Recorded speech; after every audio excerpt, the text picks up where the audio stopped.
Ya, terima kasih Anda masih bersama kami. Bagi Anda yang baru saja bergabung, kami hadirkan kembali 3 berita utama hari ini. Tawuran antar pelajar SMK warnai masa pengenalan lingkungan sekolah di Kota Sukabumi.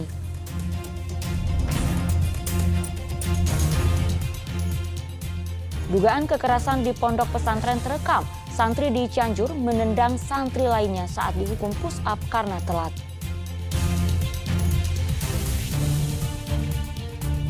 Pimpinan Pondok Pesantren Al Zaitun Panji Gumilang lagi-lagi berulah.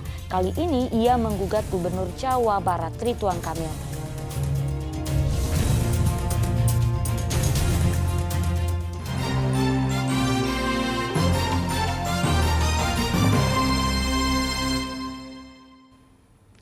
Tawuran antar pelajar SMK di Kota Sukabumi menyebabkan kemacetan di Jalan Bayangkara. Ironisnya, tawuran terjadi saat masa pengenalan lingkungan sekolah.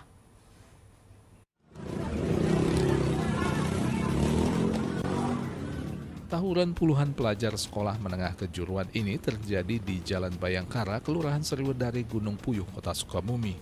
Kedua kubu saling mengejar dan menyerang hingga mengganggu lalu lintas.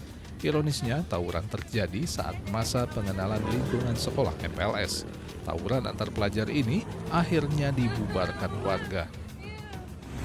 Ada yang ke sana, ada juga yang ke sana, Pak. Jadi dari arah berlawanan dua-dua gitu kan? Kalau dari arah berlawanan kurang tahu juga, soalnya kan pas lihat itu, kalau lihat di itu langsung udah pada ada yang lari ke sana, yang ke sana gitu. Oh, ributnya di sini? Iya, kalau ribut belum kayaknya. Belum? Iya, baru ketemu doang. Polisi menduga tawuran antar pelajar berawal dari media sosial. Agar tawuran tidak berulang, polisi telah menjembatani mediasi antara pelajar dari kedua sekolah. Ditemukan satu motor yang tertinggal. Dari motor itu kita ketahui pemilik dan yang menggunakan.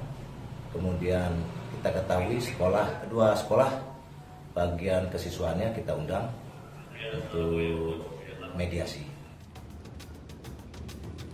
Polisi menyita 1 unit sepeda motor milik pelajar yang ditinggal di lokasi kejadian. Asep Didi melaporkan dari Kota Sukabumi. Di Cianjur, kekerasan antara santri terjadi di lingkungan pondok pesantren. Korban yang dihukum push up ditendang oleh seorang santri seniornya. Video dugaan perpeloncoan yang dilakukan oleh santri senior kepada juniornya direkam wali murid salah satu pondok pesantren di Desa Babakan Sari, Kecamatan Sukaluyu, Cianjur. Sejumlah santri senior memerintahkan juniornya untuk push up, bahkan menendang pinggang santri junior saat push up. Salah satu keluarga dari santri junior menyatakan peristiwa itu membuat beberapa santri sempat trauma hingga tidak ingin melanjutkan sekolah. Rencananya mau harus sekolah dong, harus sekolah. Cuman ya berdasarkan ada sebagian orang yang mau pindah, ya mungkin karena mental gitu kan. Mental itu sekarang anak-anak sebagian gak mau sekolah gitu kan.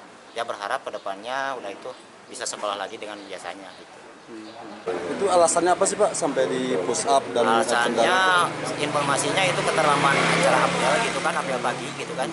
Nah keterlambatan di situ mungkin anak-anak malu gitu berkumpul karena udah keterlambatan gitu kan, makanya anak-anak menghindar dulu mungkin kumpul gitu. Udah beres harinya mau masuk, ternyata sama ketua atau kakak kelas itu mungkin di setrap dimasukin. Menanggapi kejadian tersebut, Ketua Yayasan Pondok Pesantren menyatakan yang terjadi bukanlah perpeloncoan atau kegiatan MPLS. Hukuman push-up tersebut diberikan kepada santri lama yang berulang kali melanggar aturan karena kesiangan hingga terlambat mengikuti kegiatan belajar. Pihak pesantren mengaku seharusnya tidak ada tendangan yang dilakukan oleh santri senior yang ditugaskan menjadi pengawas disiplin. Kalau sudah memang berulang kali hasil kesepakatannya, maka diadakanlah tindakan perhatian dengan push up dengan pembersihan lokasi dan segala macam.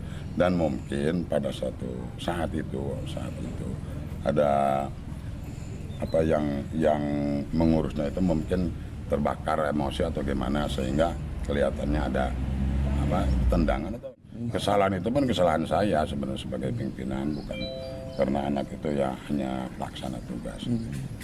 Itu waktu kegiatan MPLS atau bukan, Pak? Bukan. Yang nendang itu ke siswa kelas berapa, Pak? Yang pengurus biasanya sudah di MA.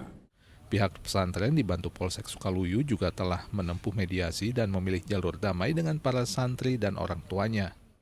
Tadi udah melaksanakan mediasi dan langsung penanganannya juga orang tua dan korban dan pihak dari yayasan dan KS, kepala sekolah, sekarang dibawa ke Polres untuk pemeriksaan.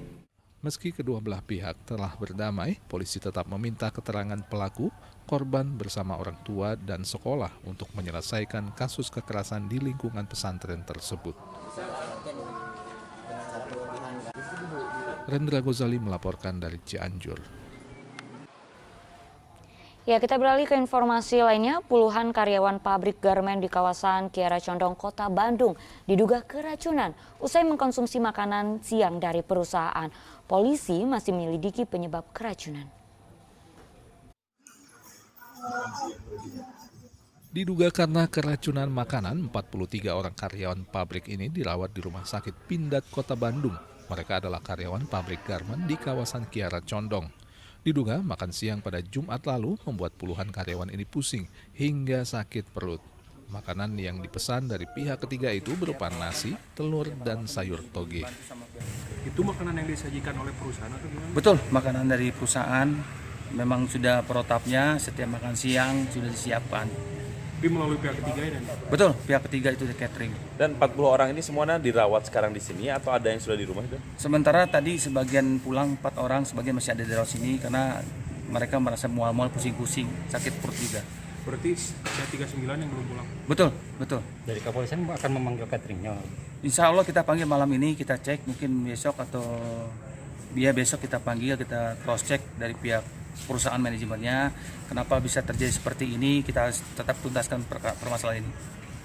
Usai mengecek kondisi korban, Polsekta Batu Nunggal mengecek catering perusahaan pada Jumat malamnya. Petugas menemukan tumpukan makanan sisa konsumsi para karyawan pabrik garmen.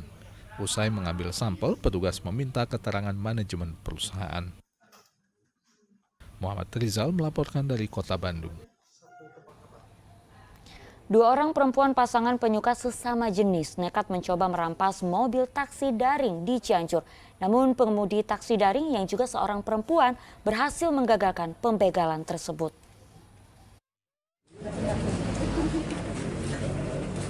Dua orang perempuan yang salah satunya masih di bawah umur tega mencoba merampas satu unit mobil taksi daring dari pengemudinya yang juga seorang perempuan. Awalnya kedua tersangka memesan taksi daring dari daerah Pasir Jambu, Kota Bogor dengan tujuan Pasar Cibeber, Cianjur. Namun saat di lokasi sepi di wilayah Cianjur, pelaku tiba-tiba memaksa pengemudi taksi daring untuk berhenti dan menodongkan senjata tajam di leher korban. Sedang satu pelaku lainnya sempat menikam korban berkali-kali di bagian pundak. Namun korban tak gentar dan berhasil menggagalkan upaya perampasan tersebut dengan membawa lari mobilnya ke lokasi ramai dan meminta pertolongan warga. Dia bilang, berhenti nggak? Aku disuruh berhenti, semakin saya gas kencengin. Saya nggak mau berhenti, kalau saya berhenti mati gitu. Karena di situ tempatnya sepi, saya mau cari tempat yang ramai. Pas sampai ini kayaknya agak terang, baru saya berhenti ini. Tapi saya nggak mau berhenti dulu sampai saya ngelepasin sabuk pengaman. Nah, sabuk pengaman saya sudah lepas, saya ambil dulu senjatanya udah keambil biar nggak kena leher saya. Baru saya lompatin diri, saya buka pintu, saya lompat ke bawah. Udah itu pas saya lompat ke bawah, yang kecil kayak ini pinter banget langsung lompat ke bangku supir, langsung mau bawa mobil saya. Tapi dia karena gugup kali ya, saya teriak begal gitu kan. Polisi yang memeriksa kedua pelaku mengungkap fakta mengejutkan bahwa keduanya adalah pasangan penyuka sesama jenis dan merampok karena dendam dengan kekasih sesama jenisnya yang meninggalkannya. Rencananya mobil rampasan tersebut akan dijual untuk memenuhi kebutuhan hidup mereka sehari-hari. Bahkan pengakuan dari pelaku ini bahwa pelaku juga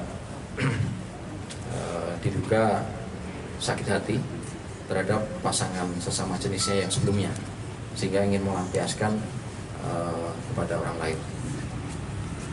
Kalau niatnya nanti untuk hasil pembegalan tersebut akan digunakan untuk apa? Untuk memenuhi kebutuhan hidupnya, karena memang secara ekonomi menurut dia sudah tidak dibantu lagi oleh keluarga dan memang selama ini berusaha untuk menghidupi sendiri.